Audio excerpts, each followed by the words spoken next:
when someone asks me, what do you do for a living? I know It's I should hard. be very confident being like, I'm a full-time artist, but I'm always like, Uh-huh. I'm an artist. I know. don't An know. Uber driver asked me, and I was like, what? I'm a What do you content mean? creator. It's Hello and welcome to our first ever episode of Unstitched Podcast. today you're getting in stitch with two self-taught full-time embroidery artists. We are your hosts, Vika. and Hannah, In this episode, we'd love to introduce ourselves, the podcast. and get all up close and personal on the creative level of things. Let's dive in. When did you start your small business? 2021. And then you went full-time last year, right? Yeah, November 2022. You got into it at still during the pandemic. I feel like there are so many small businesses, mine too. Like I started in 2019. So many of us started our small businesses in this strange pandemic bubble where everyone was engaging with social media because that was all we had. Yeah. People were buying art kits because they couldn't go outside. All of a sudden people are like, I need a hobby. Yeah, absolutely. I want to ask you, how do you think that's going to last? Yeah, All those businesses that popped up.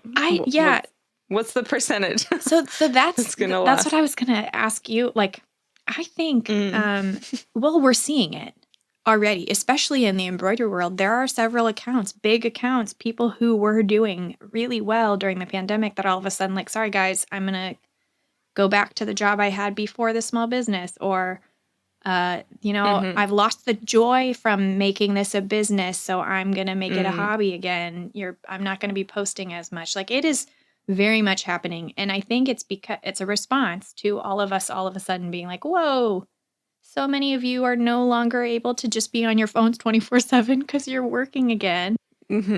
It's back to normal. And so many people are burnt out from being on social media. So they're just not on their phones, regardless of if they're working from home or not. And I am super curious to see what's going to happen in the next year or so, because I do think a lot of businesses had this, it was like a false sense of security almost, of a buildup of all of a sudden, I have dependable sales. And I don't think that it doesn't have the longevity, because we're no longer in this vacuum of everyone having a situation where they're home. So. Yeah, I agree with you. There's another side of this, and it's controversial. I actually want to get your thought on this. We've never talked about that, actually. Ooh. It's a big one. So there's a very common kind of hatred for, maybe not hatred, but I don't know, replace hatred with something less. When people are seeing their friends, their family members suddenly get on this social media thing, they become influencers, they make videos, they make some money, whatever it is, they open small businesses, they do their thing. And a lot of people don't understand it, especially people who have nothing to do with social media professionally. And so it's almost frowned upon.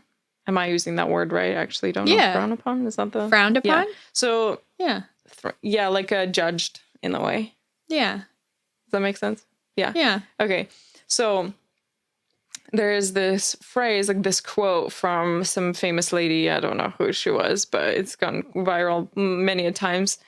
And she said, it's okay to have a hobby. That's it. And basically what she means, obviously there's more to this. Don't monetize and your her hobby. whole point. Yes, exactly that. Why are we all suddenly monetizing our hobbies? You can just have a hobby. You don't have to make it a business. I mean, I want to get your thought on this. Fair enough, but also I wonder what social class that person comes from. Because I think innately so many of us first of all, we were creating out of immense anxiety over this huge virus that was killing thousands of people. It was devastating. So much unknown. We were watching it move through the world, slowly come. It was awful. And so many of us were like, I can't function. I'm going to turn to art or creating of some kind. And then it was I have all of this taking up space in my house. Maybe I should sell it. I don't think every person went out with I'm going to monetize my hobby. I think it was a very organic experience for so many of us. It was me. I went into it with like, I'm gonna freaking monetize the shit out of this thing. But for those of us who like, because I didn't come at it wanting to monetize. I had like, for my beginning, my origin story, I had been making them for myself before the pandemic. And my friends and family were like, you should sell these. And I was like, These no are one's actually real good, Hannah. no one's gonna buy. Like I was like, who's gonna buy this? I don't even know what to call this. It's not fully embroidery. It's not fully quilting. I don't know what it's called. And it was honestly, they like just wore me down. And then I finally started to sell them on Etsy, and I was really lucky, and I did well right away. Yeah, So I want to ask you about your first sale, like how it was, like what were your thoughts, your feelings, how much it went for, how big it was, how long you spent on it. I want to know. Like Etsy at the Do you time, remember even? because this is February of 2019, and Etsy at the time was slowly moving to what it is now, which is like super flooded. There's a lot more drop ship stuff and like big companies. It's not it's as mainly much drop ship at this yeah, point. like it's not really handmade anymore. And I feel like that transition started around when I started my small business on there. But you know, like everybody's like start an Etsy. That was always the, you know, you want to start a small business. That's where you go, yeah. And I think I had 7 pieces that I had done. They were all completely different. And I think each piece took me at least 10 hours, but most of them were like 40 to 80 hours of work. And I sold them for like $70. Which at the time I was like, no one's going to pay. How did you decide to list them for those prices? I looked at the cost of my materials, and then I didn't pay myself. Added $20. And and I added and then I was like, I think I could part with this for $10. I mean, it was so cringy when I think about it now, but I mean, people don't talk about pricing if you are starting a small business unless you have gatekeeps. Oh my gosh. And unless you have a friend who like has a small business that you feel comfortable asking, no one talks about it. So I was like, I guess I'm going to do this. And I tried to like look at comparable items because that's, you know, people are like, do your market research. I tried. But I didn't see anything else that looked like what I was making. So I was like, I have strong opinions on things like that. Oh, like I do too now. Because, you know, like there's different things that add value to it. Yeah, that you can't physically see by just trying to compare. And also, so many people price themselves low. So then comparing yourself to those people who are already undervaluing themselves. And then it's like, oh, well, I'm starting out. I should also maybe I should price mine lower. It's just it's a terrible spiral. But yeah, so it's a difficult thing to figure out when you have no idea what you're doing. I think it's been different. I feel like there's a lot of us. I think the two of us are pretty open, but I think there's a lot of us in general who came into it and we're like, whoa, why aren't people talking about this? And that's been super helpful. But yeah, so I listed my pieces. I shared on my Facebook page.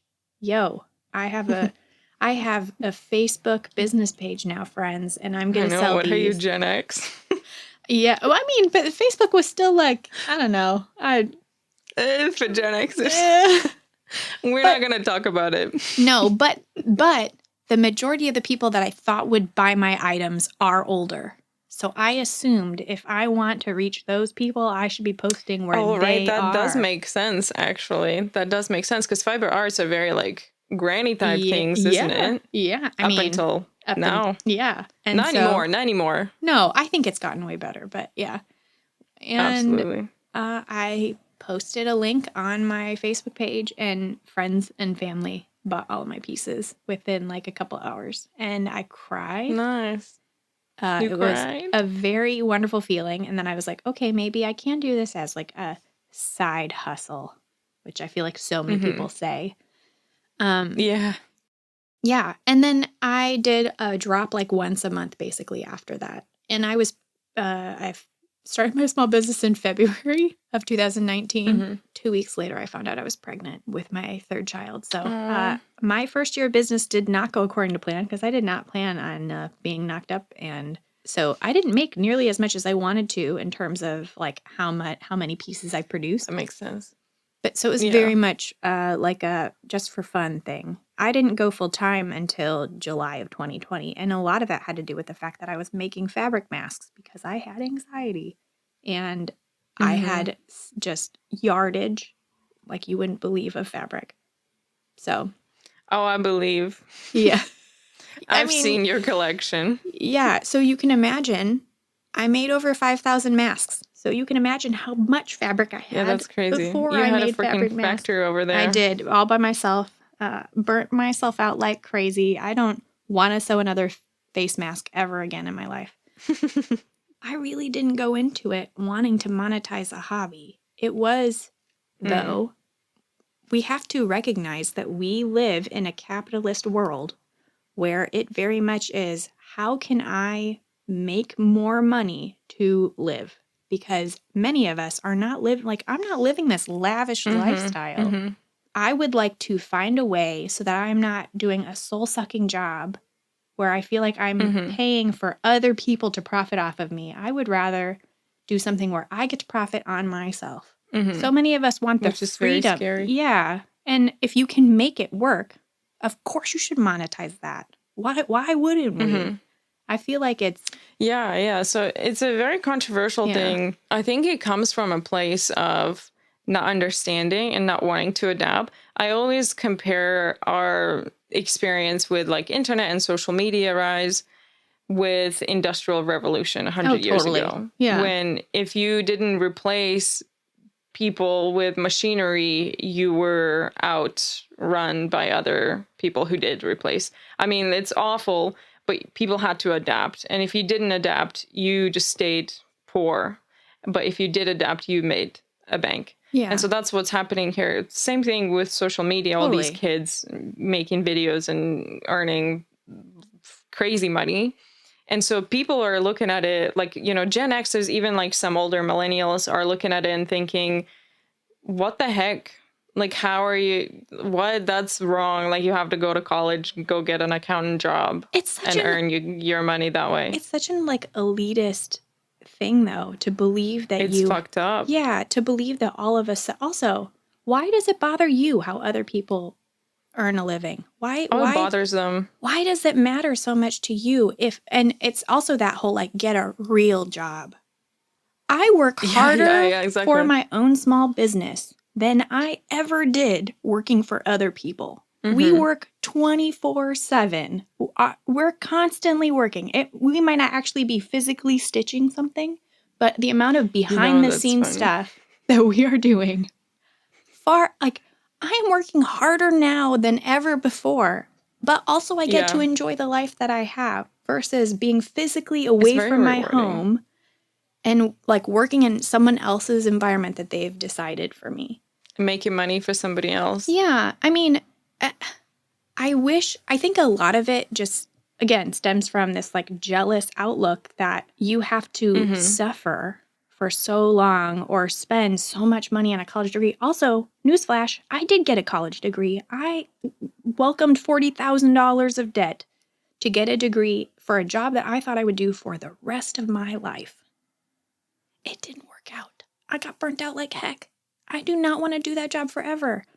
And wow, look, I still managed to learn so many other skills that I also get to use in my my social media and like embroidery small business. I mean, I don't want to talk politics, but yeah, it's definitely a very touchy topic with that kind of thing. I just wanted to get your opinion on like, just have your freaking hobby, don't monetize it. I thought we would be on the same page. I do think there is a lot to be said for someone who starts a hobby and monetizes it like 2 seconds later. I do think there should be a period where people hone in on their craft and like really tailor their skills. Yeah. And I do think... Okay, I agree with that. I do think there's like a scary... Like, I do think it would be good for people to not monetize every single hobby. Just because I think you're allowed more than one should hobby. Hold on to your sanity a little bit.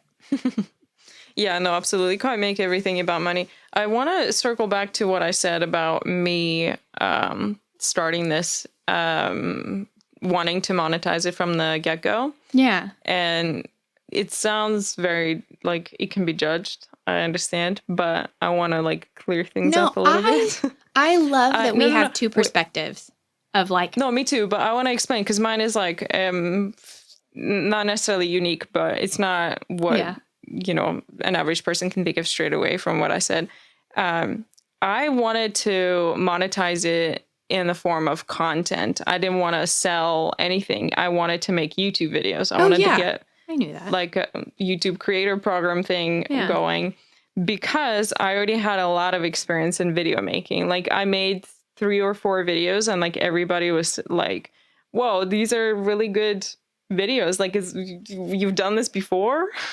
I spent probably like 2 years doing embroidery just for fun, just for me, like learning and doing stuff, looking for what I wanted to do with embroidery because there's so much that you can do. Totally. Like I wanted to find my thing, which I found. And then I was like, oh, maybe I can, do some YouTube videos because I really enjoy this aspect of content making. Like editing is my hobby.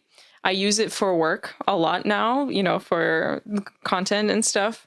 But I freaking love editing. I thought a long time ago, I thought I would be a filmmaker. I know.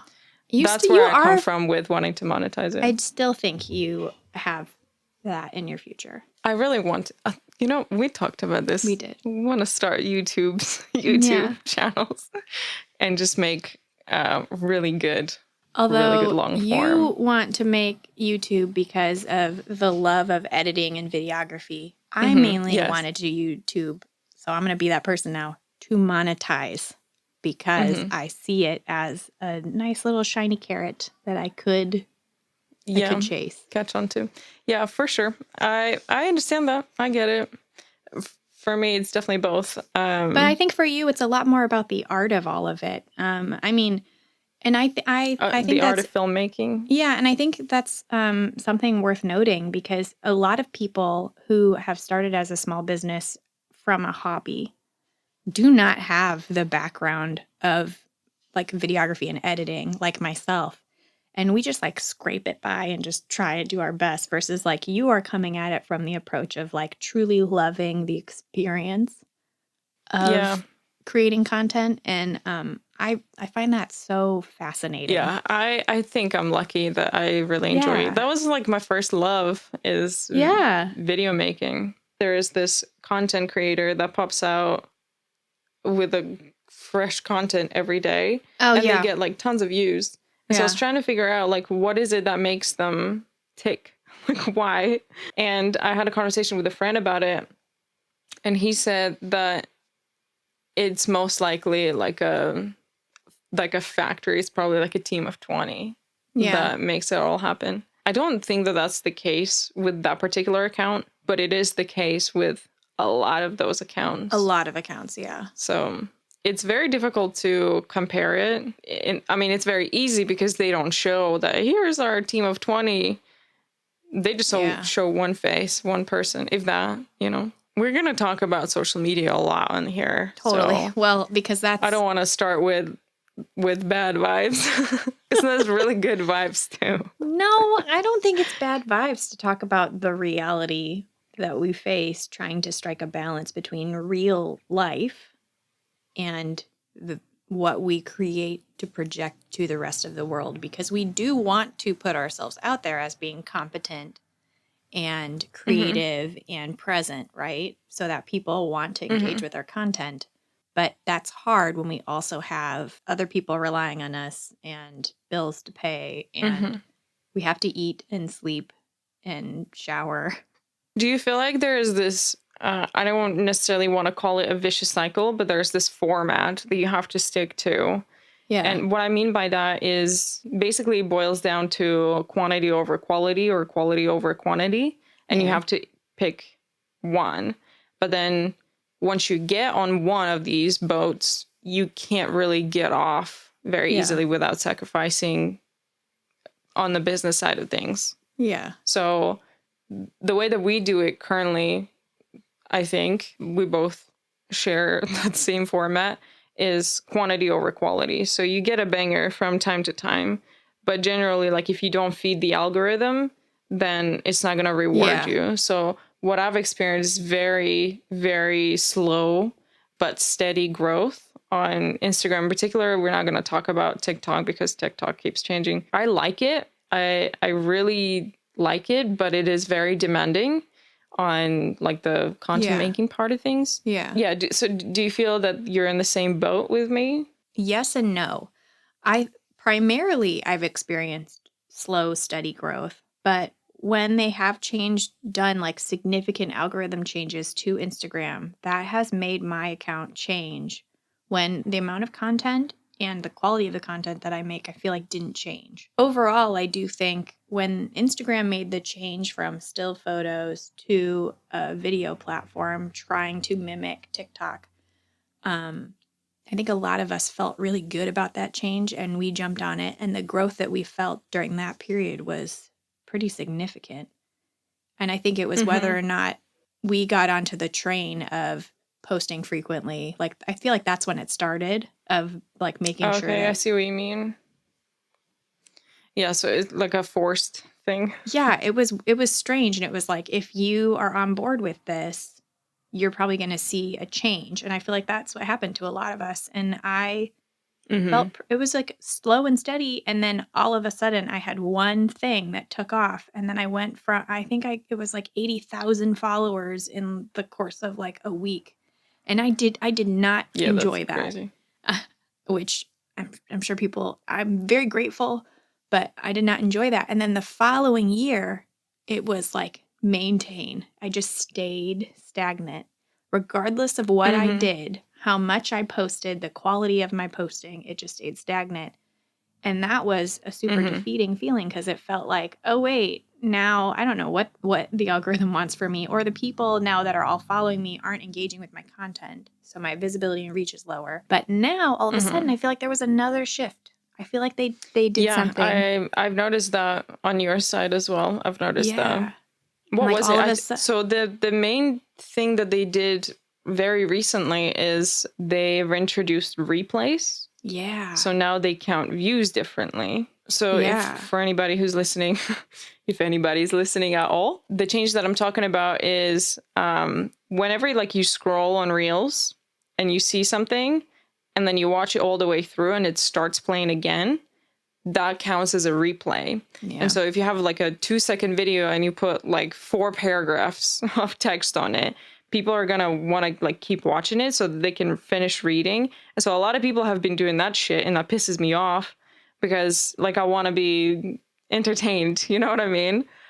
Anyway, so that's a huge change that's happened. So, and then once the algorithm notices that, oh, your video gets a lot of replays, it's going to give it an extra boost. And I think that's what's happened. Yeah, but they've also changed the priority to your like watch time. Like now there's that infographic in Insights where it says like how long people have stayed engaged. And if you maintain the like majority, I can't remember what the number is, but if you maintain the majority of your audience to be actually engaging with it and staying on before they swipe up, then they push that more. So you want to like maintain a higher engagement level too. Yeah. Not to be confused with, because the graph is always going to go down. Right. Because people are scrolling. Yeah. So if the video is only pushed to your audience, that would make sense. Yeah. The trend would be higher, but because it's just open to like a very wide audience. Yeah. It's always going to be like a very kind of like a mountain down, like you're skiing down the freaking graph, but the margins are very low. So we can't see that on our even analytics and stuff, but Instagram can. Yeah. And so like it's the first couple of seconds, you know, that you'll be able to tell, oh, so many people have stayed up watching it for a couple of seconds. It might look insignificant on there, but it's still pretty big. But it is significant. Yeah. Yeah. I also do not like that trend of like a 2 to 5 second video with a giant paragraph. And when I see those, if I genuinely want to read what it is, I will get out of Reels, go to their main profile, like so that it doesn't autoplay the reel so that I can read the caption. And then I don't think it counts as a replay because I get very annoyed, which the giveaway posts lately, we have been making Reels out of those. And it is a bigger caption. I promise that is not intentionally. to get replay views. You need information in there. Yeah. It's understandable. But it is very much all about the caption again versus like, I don't know, before this algorithm switch, it was very much just like hook them in, get them, Yeah. you know, versus now it's like, let's read. Very fascinating. Yeah. Yeah, let's move on from this topic because I think we can talk about this forever. I think so. But I think overall, regardless of what Instagram does to their algorithm or whatever happens that way, I think the most important thing is that social media is not going away anytime soon. And it is still going to be the main form of like advertising for small businesses. At least for 2024, organic, you know? So, yeah. So we have to just figure out as small businesses how to ride each wave. Deal. Yeah. And adapt each time they make a change, which is 3 times a week. Yeah. Okay. We're like 40 minutes in already. So I want to... No, me too. And we could go on forever, you know. We could. But I want this episode to be more of like an introduction rather than like a deep dive. So what I want to do is kind of like introduce ourselves in a way. People who will first start listening to us will be people that know about us, know us.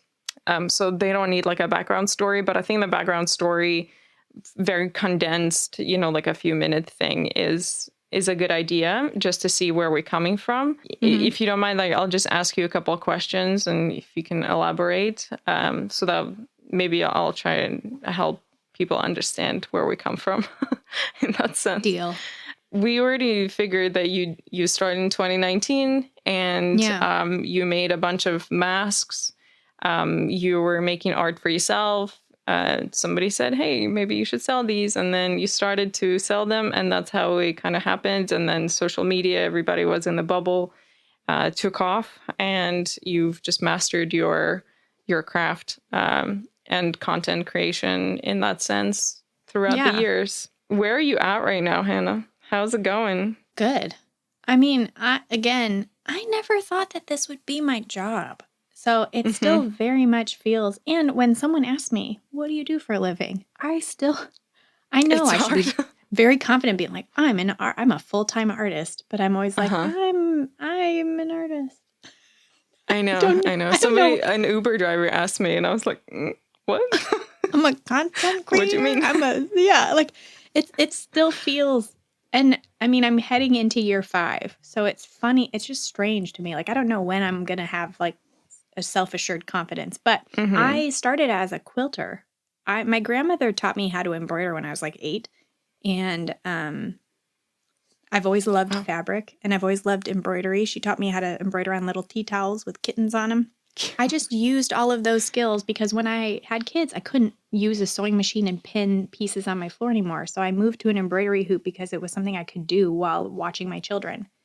And then that just kind of blew up. And I started calling it fabric collage because it's like an applique, which is like what you do for quilting for raw edge applique. I would have a hard time categorizing you. Yeah, and that was the other weird part, you know, is that I went into my small business not really seeing other people do what I do. Not saying that I was the first one. I'm sure there are plenty. I can name a couple. Everybody's unique, Hannah. Don't excuse yourself. I didn't see other art like mine, so I didn't really know what I was getting myself into, and I was just having fun. It really did start as me just like making things because I felt like it. Are you still having fun, eh? Yeah, and I think when you don't have fun anymore, when you don't want to create just for the sake of like enjoying yourself, I think that's when it's like, whoa, I maybe should not do this anymore as my job. I have a hot take. Yeah. Are you saying you should keep doing it? Almost.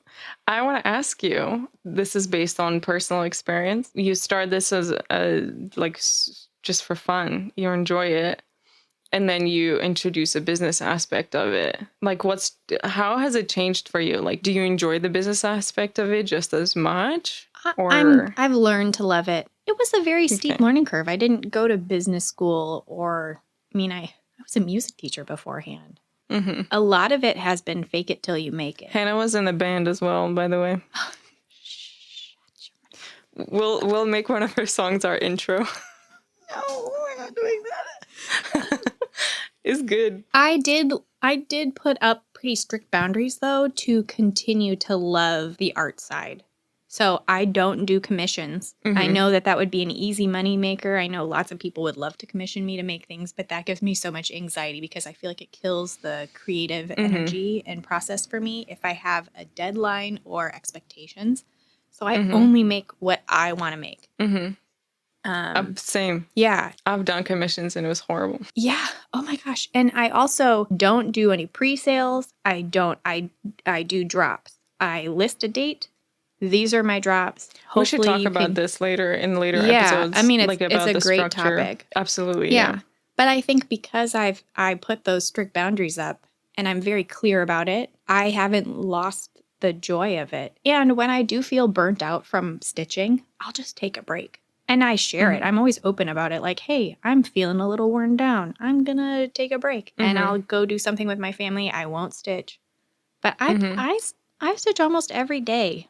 And maybe even if it's something little. And I do enjoy the community aspect of the small business too. And I think that keeps me going when I'm feeling like less creative. So overall, I love it.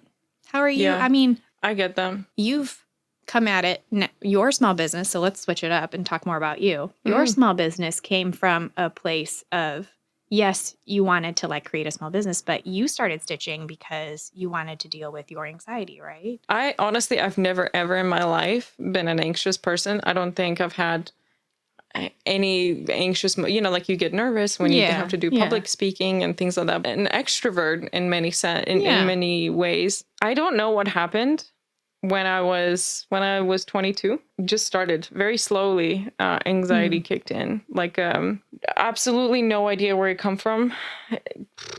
Literally no idea. But I started getting like very intrusive thoughts in the sense of like, oh no, my house is gonna get burned down. Like wow. It's still to this day, like every night that I go to sleep, I'm like imagining in my head that something in here is gonna like, my wire is looking yellow, like something's gonna blow.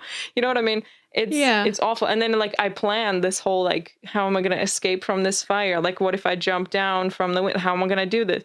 I mean, it's crazy. And so your mind is constantly racing. Yeah, horribly.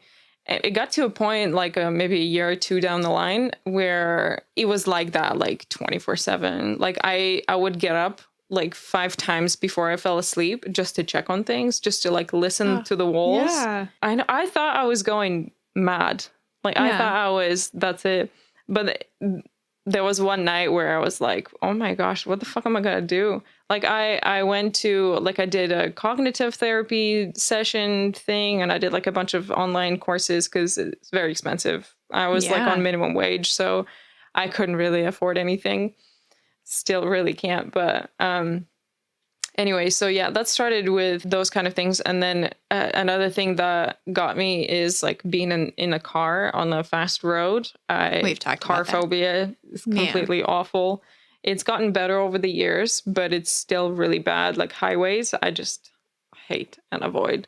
And UK highways are a little bit different than the US ones. I mean, the ones in Oregon that I've been on with you are super relaxed. They're very and laid similar back. to the UK, but the speed limits are much lower. Like you guys have 50, 55 as a general. In here, it's 70. And in the summer, I was in upstate New York, and we drove to NYC. I mean, that was 7 hours of driving, and I was dreading it. Like, I did not want to do it. I was like, let's just freaking fly, even though I hate flying too. But it would have been like faster, you know. But anyway, so the highways in New York are different. So I think they're like the standard highways in America. So you get like 2 lanes going one way, and then there's like a massive patch of grass in between, and then there's another 2 lanes going the opposite way. So all you going is just like forward. So there's no like incoming traffic. It's very steady. So those ones, like I really didn't mind. I kind of enjoyed that ride, but it was a big thing, like to a point that I, like a few years ago, to a point that like I just wouldn't go anywhere unless it was like city driving, and then I would ask Catherine to just take side roads and backstory into anxiety. Another thing that's not so big anymore because I do spend my time productively to a sense, and I force myself to rest, but not doing something productive was telling me that I couldn't. Like, I was wasting time. I was wasting my life away. Like, if I sat down to watch a TV show that I enjoyed, like, that was a waste of time. You needed to do something else at the same time. And that's how embroidery came about. That was something else productive at the same time as rest. Yeah. And I enjoyed both. And it's changed a lot of my habits, like, with, you know, like, it took forever.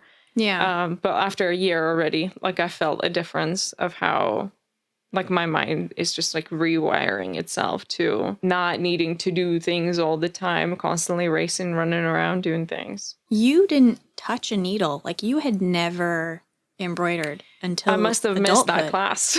Right? I skipped a lot of school, I'm not gonna lie. But yeah, I'd never, ever. And my mom is a tailor, professional tailor. She's always had a sewing machine in the house, always doing stuff. Like, she sewed clothes for us. She specializes in, like, curtains and stuff. It's very big in Russia and in here as well. But yeah, never. I think she introduced me to, like, macrame once, and I hated it. And that was it. She was like, give up.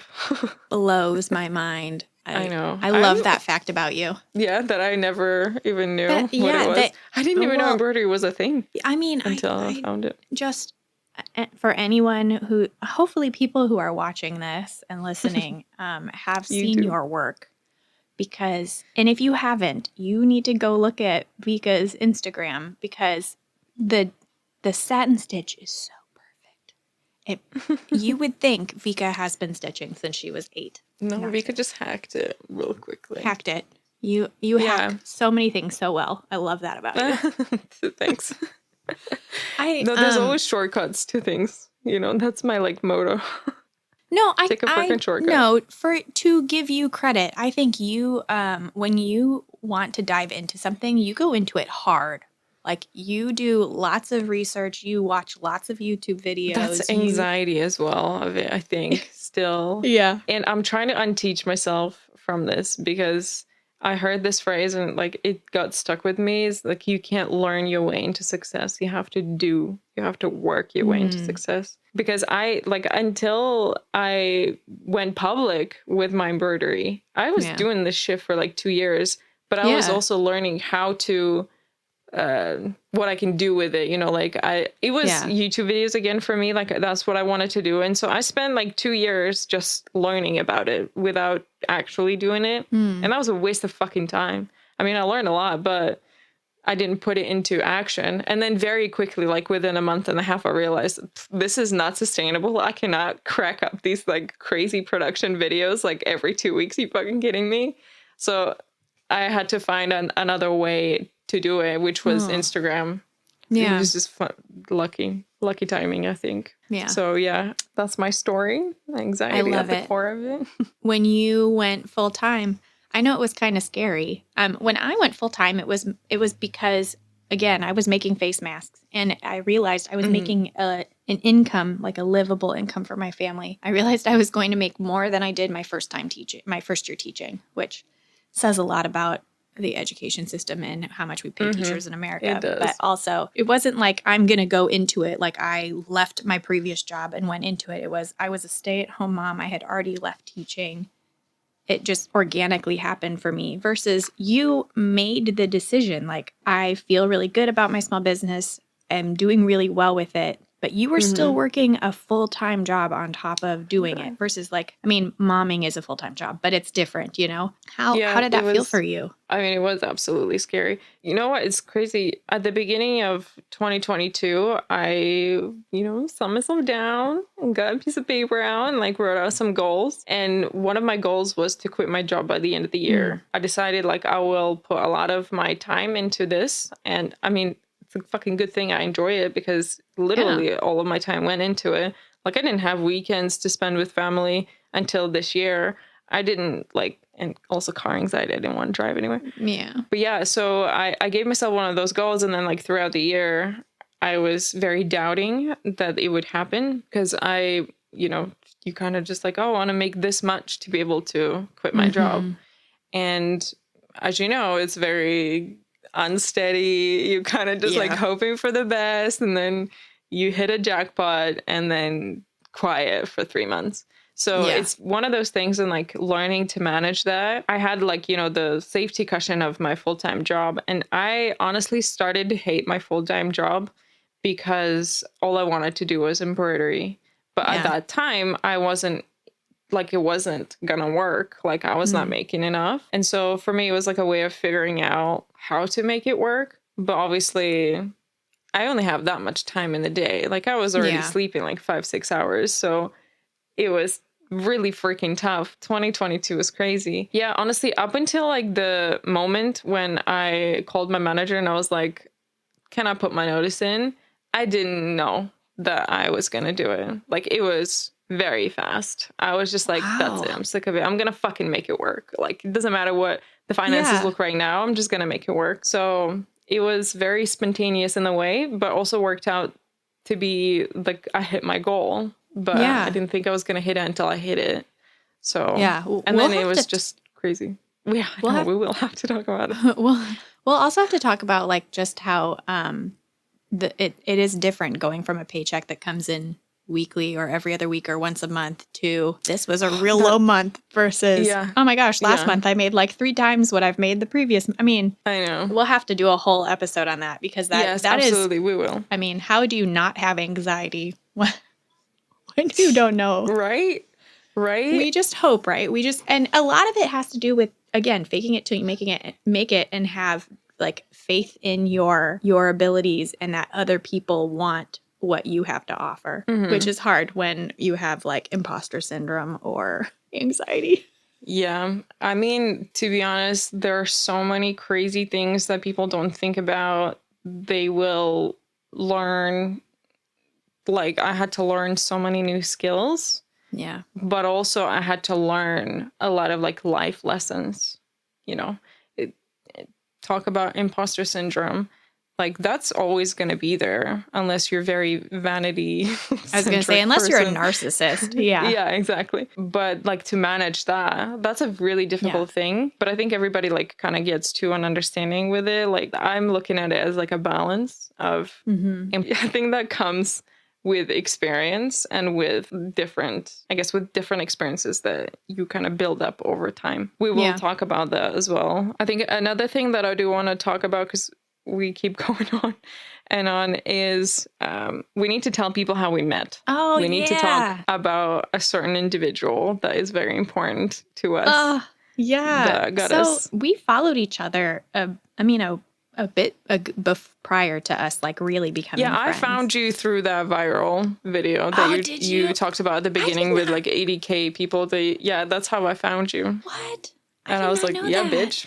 She knows what she's followed talking me about. for my sassy content. Oh, I did. I didn't know I mean, a lot that. of people did, didn't they? Yeah. Oh gosh, yeah. And it just kept going. And then I was just so overwhelmed. And I knew the embroidery world, art world in general, but like more specifically fiber arts and embroidery.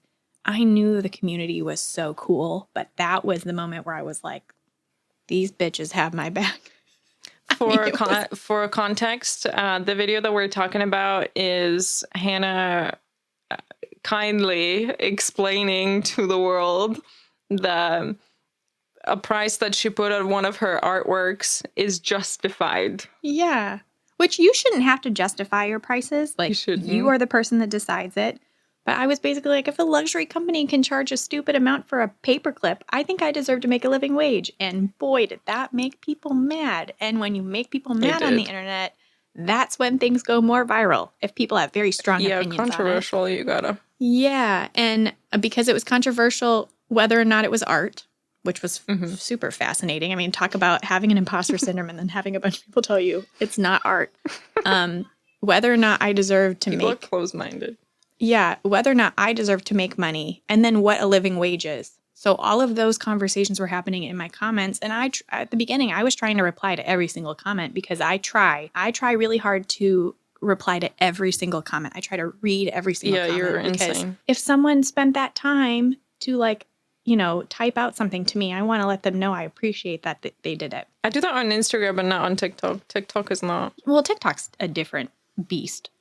It doesn't have the same community feel that No, Instagram it's never has. gonna have that. It's never gonna. No, it's just, and it doesn't have like, it doesn't have an inbox or, because that's the main thing, right? Yeah. Like so many of us, we connect for whatever way, but then it's talking to each other one-on-one in like the DMs. I feel like that's where a lot it's of very my, different. Yeah. I got to a point where I couldn't respond anymore to comments. And then all of the like angry hate troll kind of comments started coming up and I just couldn't. And I was like, I'm going to bow out. And so many people were in my corner and they were like, don't worry, we've got you. And were replying to comments for me and reporting comments if they were, because I got like death threats. I got some crazy stuff, crazy angry Do people. not go viral, kids. Yeah. if you can't stomach it. I didn't realize that that's how you found me. That's so cool. Yeah, I found you that way. And then, like when you first follow somebody, Instagram's going to throw a lot of their shit a lot of it. on your time feed thing. And so that's how like I started watching your stories. And so you became one of my like primary people that I would like catch up with on their content because daily. it was being shoved down your throat. Yeah. So do you remember following me? Because we never talked about this. I feel like it was around that time, right? Because did you follow me? Yeah, because I saw that you were doing landscapes and I was like, ooh. Yeah, and you were like, hey, and you said something along the lines of like, you like introduced yourself and you said, I really like your art, and I was like, yeah, I like yours too. We talked about doing landscapes and like we kind of bonded over that. And then you were like, we should do a collab sometime. And I was so overwhelmed at that moment. I was like, yeah, maybe we'll touch back later. And you're like, cool. And then a couple of months went by and you were like, hey, what about that collab? How about that collab? Yeah, and I was like, yeah, I'm in a better place now. Let's do it. Yeah, and then we started talking about it. Oh, it's so crazy to think about that. That was a while ago, wasn't it?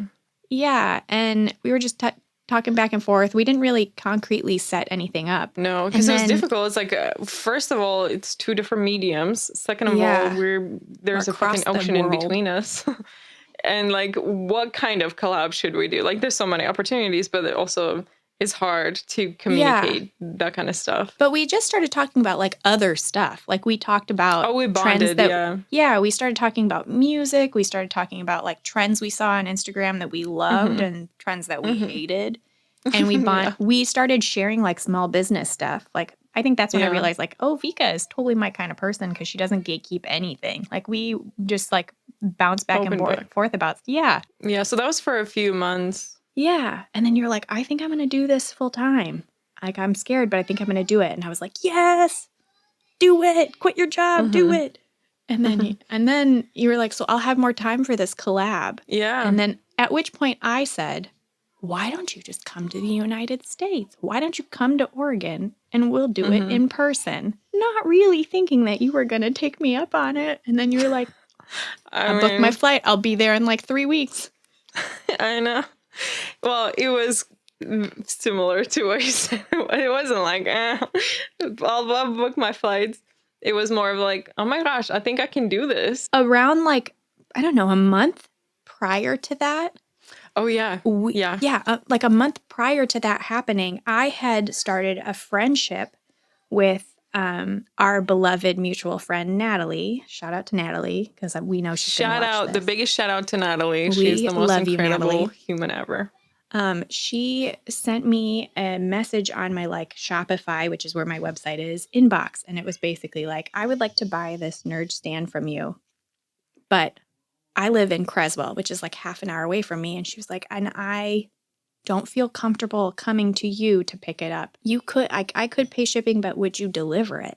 And my response to that, I looked at my husband and I said, I am not about to deliver something to some lady's house that I don't know. And then she sent me, we started like messaging back and forth, and she sent me a picture of herself, which is like so adorable, like this she has this giant storage. It's like a giant tool box, like those metal ones. Yeah, one of those cool ones. And she opened like all of the drawers and took a selfie of herself like this. And it was just full of beads. She was just like, I promise I'm not a serial killer. I would love to gift you with some of these beads. Which is what a serial killer would say. So I talked it out with my husband and I was like, you know what? I'm going to do it. She seems super nice. I'd like all those beads, please. Yeah. I was the first person that she let into her house after COVID. Like, Mhm. and which I didn't know prior to getting there. She was, she was like, I know this might sound silly, but would you mind taking a COVID test? And would you mind wearing a mask? And I was like, oh, yeah, easy peasy. I'll do that. She's like, this lady seems super cool. And I show up to her house, and that's when she told me, you are the first person that I have let in my space since So COVID special. started. And I was like, whoa, I am so honored, like right away. And when you walk into our house, first off, Gallery. it's an immaculate gallery of all of her art because she also had some anxiety and major processing through feelings through art moment. And so her house, she tried out like so many different art mediums, and it was just like every wall beautifully displayed her art. It's incredible walking through that place. And she won't call herself an artist. She'll call herself a maker, which we both disagree with. I think she's a phenomenal artist. And She's also a Leo and very hard to argue with. And we're putting this but out I'm a Leo on too, so. Yeah. And we're putting this out on the internet so that it is fact. Yes, Natalie, you are an artist. You are an artist and you can't say anything else. Incredible. And this is put out to the whole world. So now you're going to have to argue with everyone. Exactly. And I didn't know you were also like forming a friendship with her separately. So we hadn't talked about it at all. Like, yeah, I chatted with her a couple of times. I think she emailed me, and then on the TikTok, she's on TikTok not anymore, not on Instagram. We talked on TikTok a couple of times, yeah. And so when I walked into her house, I looked up at the wall and I was like, hey, I know that artist. And she was like, what do you mean? And I was like, hold on. And I FaceTime Vika and I was like, listen, I have crazy story. I have this friend that I just made that asked me to bring her an embroidery stand, and like she says she knows you, and I like flipped the camera and she was like, hi Vika. Isn't that crazy? It was such a wholesome moment, and we all FaceTime together for like 20 minutes that day, and it was so cool. It was crazy. Such a small world. Such a small world. And I think we said that over and over again. And then we hung up the phone with you. And then the two of us were just like, we are for sure friends because, wow, what are the chances? I mean, you go there to bake cookies. Yeah. I mean, she is like a grandma to my kids. She's like a grandma figure to my kids, her and her partner. And she has like mother-like energy, but she's also just like one of my best friends. And I mean, I know you feel that same energy from her. Absolutely, yeah. I mean, we FaceTime like weekly for like 4 hours, something like that. We'll just hang out. Stitch and bitch. Yes, I love it. And I try to see her like once a week if I can. And we'll go over, we'll do puzzles together, or we'll cook. And then they'll FaceTime me sometimes if I'm lucky. And like yesterday, I worked on kit assembly stuff with her for like 4 hours. She was working on a separate project, but I'm more productive if I have her around. It's exactly. Fascinating. So when we made the decision for you to come visit, we decided, we're not going to tell Natalie. Yeah. We're going to surprise her. Oh my gosh, that was so fun because you got here and we she had no idea. We knocked on her door. And then the scream. She was not expecting to see my face there. The scream that she screamed. I won't ever forget that. We have it on camera. We do, yeah. So very long-winded, but oh my gosh, that was so cool. And you coming here, I remember everybody being like, did you just invite a complete stranger to come stay with you? I know. And you were going to get a hotel, but everything was like so expensive. You were going to get a hotel, and I was like, absolutely not. In this economy, you will not. You will stay in my house, and I don't care. As long as you don't mind children, you will stay in my home. I basically didn't give you an option.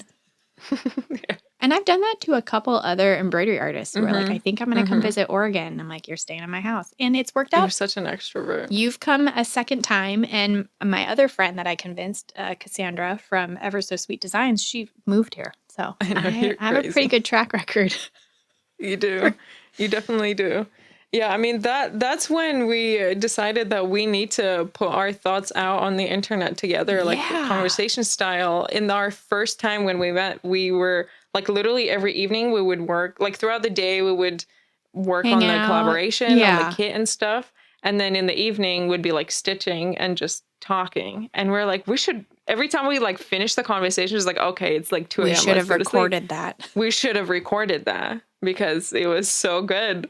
So like informational also, Yeah. but sure, And entertaining. After that, when you came to visit, I mean, that very much was like, I'm not a serial killer. You survived coming to stay at my house. But that solidified that not only were we interested in doing a collab, we like genuinely enjoyed being around each other and like grew Yeah, like an definitely actual bonded. real, yeah. And how cool it was to be able to work on a collab in person like that. Yeah, I don't know if we honestly, would have my been able first to thought do was it. like, we would not be able to do it No. if I wasn't there. Yeah. Like that was absolutely it was not. hard enough to flesh out how we were going to do it the first time. And then 7 Yeah, months later, I came went to visit back. again. Which Yeah. it's my turn now. I know. It is. I own up. I need to come to the UK I now. have the a next Taylor time. Swift Wembley ticket for you. I am saving one for you. I know. We're manifesting it. I'm gonna have a really good January and February. Okay, can you promise me if you have a really good January and February, then where you're coming in August, please? Yeah. My birthday present. How about that? Pinky promise you. Okay, perfect.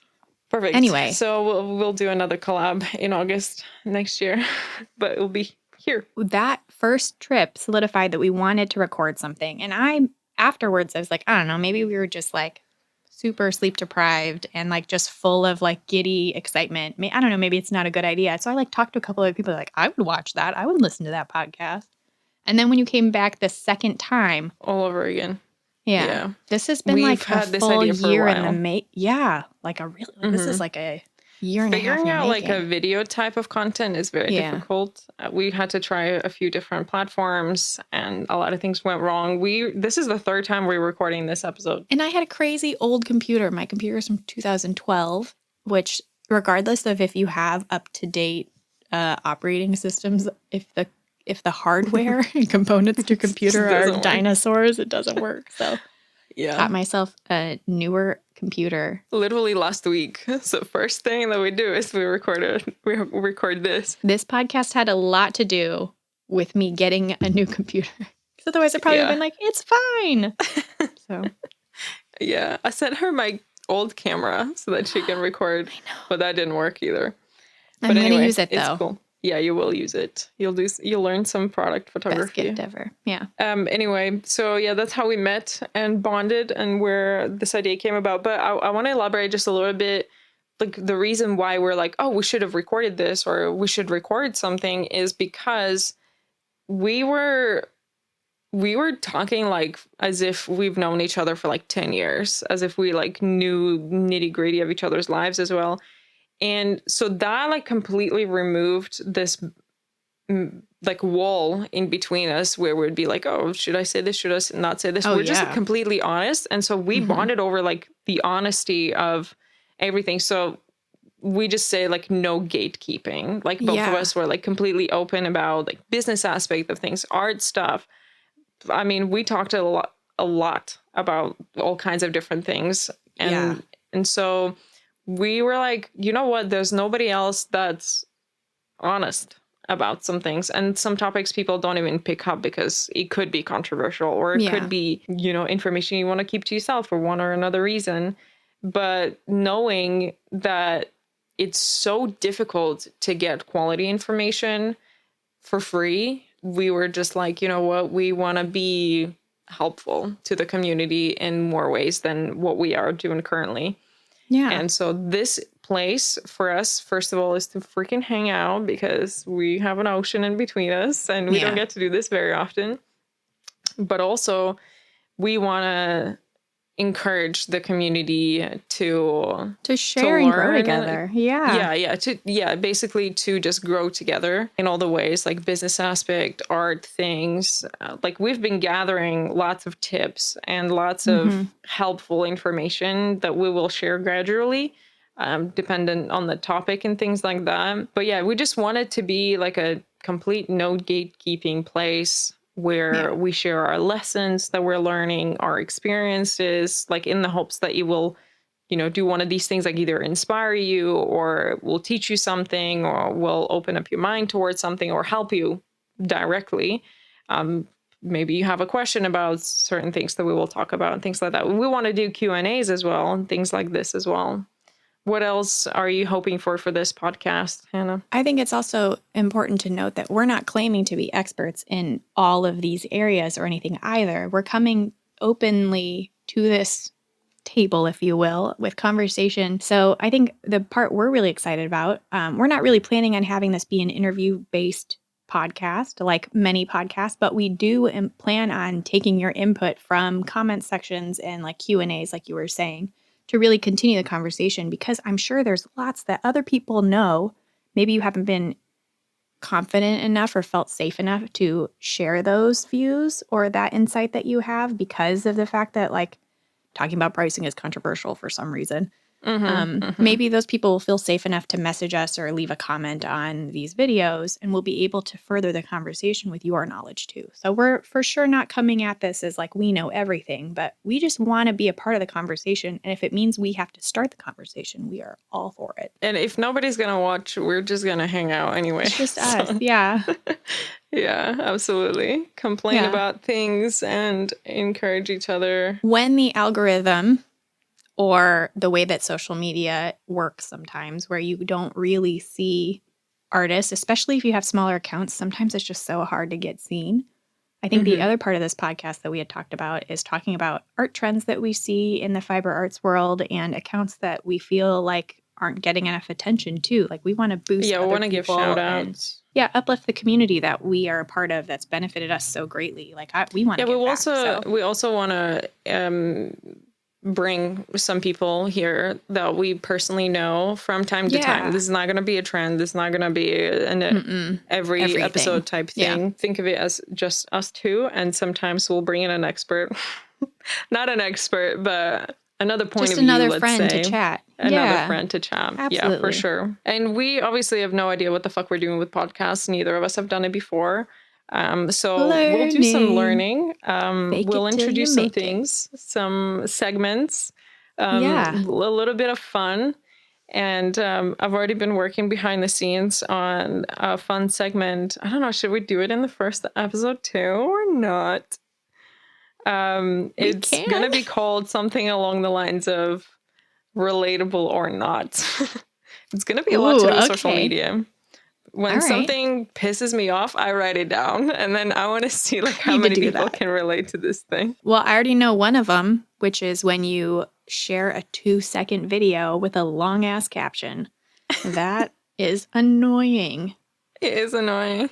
And the big guru Instagram coaches will be like, do this. Hot tip. But both of us are saying, don't do it. It's annoying. Okay, let's just start this segment. Relatable or not. You tell me.